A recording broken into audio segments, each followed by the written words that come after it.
Hi everyone, today we're going to be talking about the context of the next play that we'll be reading together, which is a play called Macbeth. A few things we'll cover together during this tutorial. We're going to be talking about the historical context, so what's going on at the time it was written, the beliefs at the time, some superstitious stuff surrounding the play, as well as major themes and past AP topics to keep an eye out for as we read. To start us off though, some basic information on the play. Macbeth was written by William Shakespeare in 1606. It's a tragedy, meaning that we know it's going to end in death. Especially with Shakespeare, we know it's going to end in death with most characters.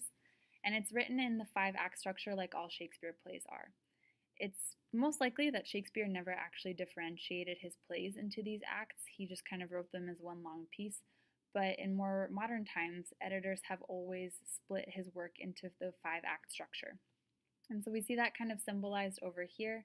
So Act 1 is almost always just kind of exposition, setting the scene, getting to know the characters.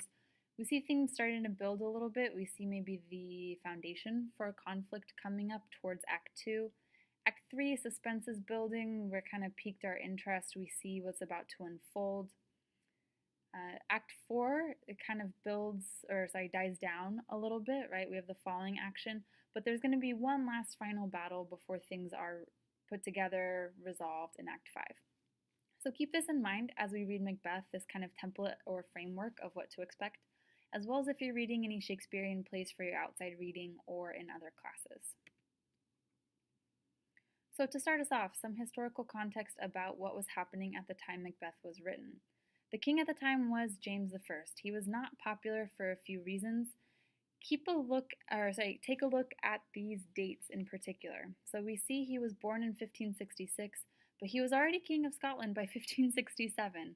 At 1 year old, his parents had either passed away or fled. His mom was Mary, Queen of Scots, so there was a lot of drama there if you remember your history. And so he had to come to the throne really young. But he didn't become King of England until 1603, about 3 years before Macbeth was written.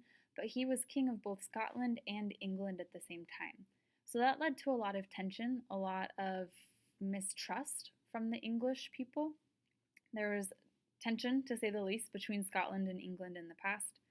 He also was not a direct descendant of the previous monarch, so he was not born into the throne, so there was a lot of people questioning whether or not he should be there, kind of doubting whether or not he should actually be their ruler. And then to make things worse for King James I, he was Catholic.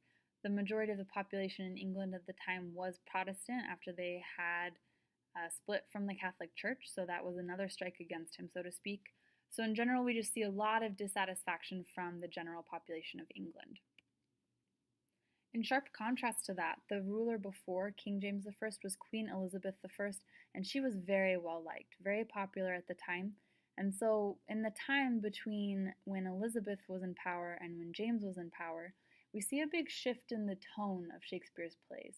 And that's meant to kind of reflect what the general demeanor is of the population at the time. So in the Elizabethan era, we see a lot of Shakespeare's more lighthearted plays, the comedies that end in marriage and have fairies running around pulling pranks, like in A Midsummer Night's Dream or Much Ado About Nothing, just kind of more playful plots. Whereas in the Jacobean era, with James as king, we see a lot more of the darker, kind of more brooding dramas, such as Macbeth. So we're going to keep an eye out for that tone here as well.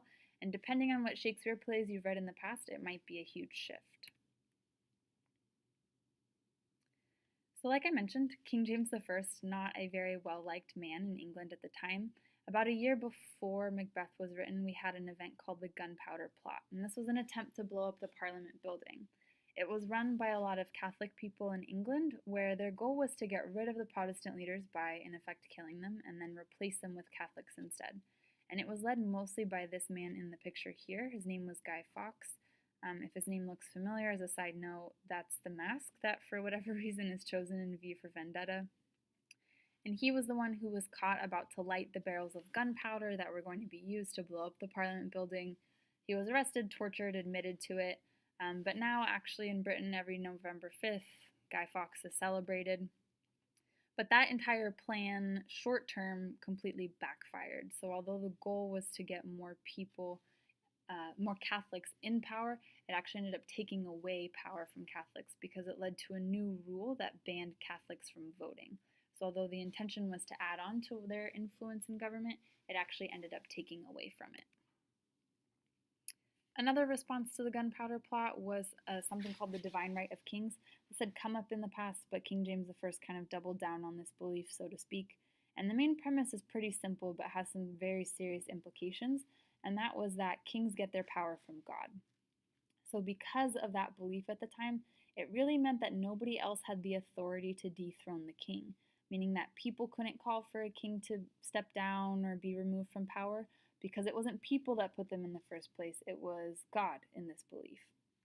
It also made it so that if you were attempting to hurt the king, that was also a religious offense, which was a big deal. That could be punishable by execution. So it added this extra level of protection for kings, where it wasn't just that, you're hurting the king if you're trying to carry out some sort of attack or attempt on their life. You're also, by extension, hurting God. So pretty clever plan here. Another really important belief at the time was something called the Great Chain of Being, which was another popular belief that God had a really ordered system for everything and that system could not be changed. So here we see it in this image, where at the very top we see Deus, God, angel, few down Homo for Homo sapien, so for mankind. So we see this really fixed ladder, and so it was this idea that you were born into a certain spot on it, and sometimes it got even more detailed, where it was kind of your place socioeconomically, your standing, and your influence in society. So it was pretty clever because it was what people genuinely believed, but it also helped quell a lot of uprisings, where, it was used to convince peasants that they didn't need to rise up against the nobles or something. That was just what God had intended for them, and that they should not necessarily fight or struggle for anything above that. With the play itself, we have a lot of superstitions around it. Macbeth and Duncan were based on real people. Those are two of our main characters. But we also have a lot with witches and witchcraft happening in the play. So because of that, it is supposedly cursed. People won't call it Macbeth on set. It'll be called the Scottish play instead. So just want to show you a short video, but I'll show you over here. Just kind of a more humorous take on what people believe will happen if you say the word Macbeth.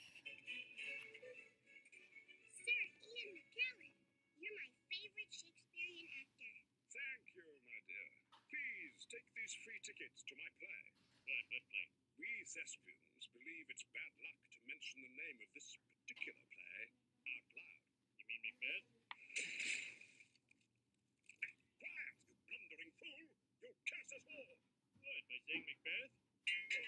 Stop saying it! Saying what? Macbeth! Now I've said it.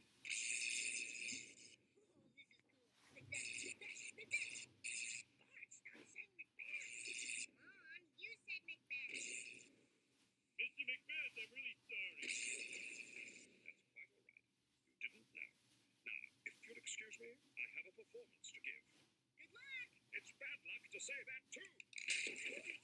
And so hopefully none of those things would actually happen if you said the word Macbeth. But either way, as we read, a few things to keep an eye out for.